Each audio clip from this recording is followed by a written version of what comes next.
Salam alaikum. Dans ce nouveau tutoriel, je vais vous montrer comment réaliser la fonction répétition rectangulaire et la fonction répétition circulaire. On va commencer avec la fonction répétition rectangulaire. Dans ce cas, j'ai un enlèvement de la matière que je dois répéter sur la surface arrière de ce couvercle d'un moteur électrique. Premièrement, je vais donc réaliser l'esquisse de cet enlèvement de matière. Donc, je dois donc déterminer ou esquisser une esquisse plutôt bien paramétrée, c'est-à-dire qu'il va donc afficher la couleur verte.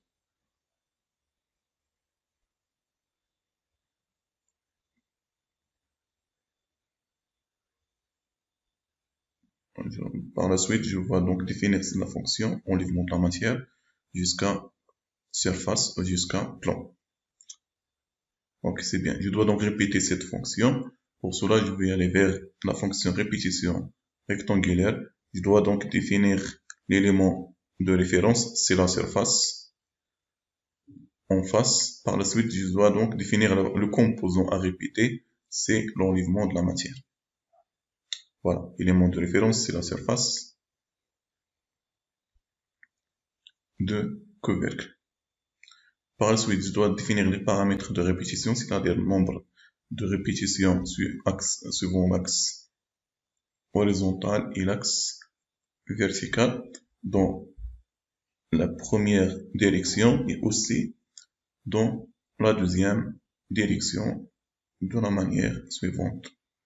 Et comme ça, donc je peux répéter cette fonction sur toute la face du couvercle.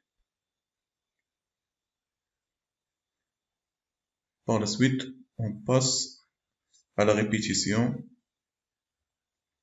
circulaire.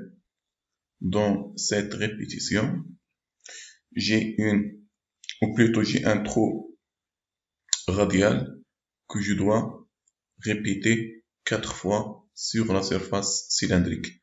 Pour cela, je dois premièrement définir ou créer le premier trou, voilà, de la manière suivante que vous avez déjà vu dans mes tutoriels.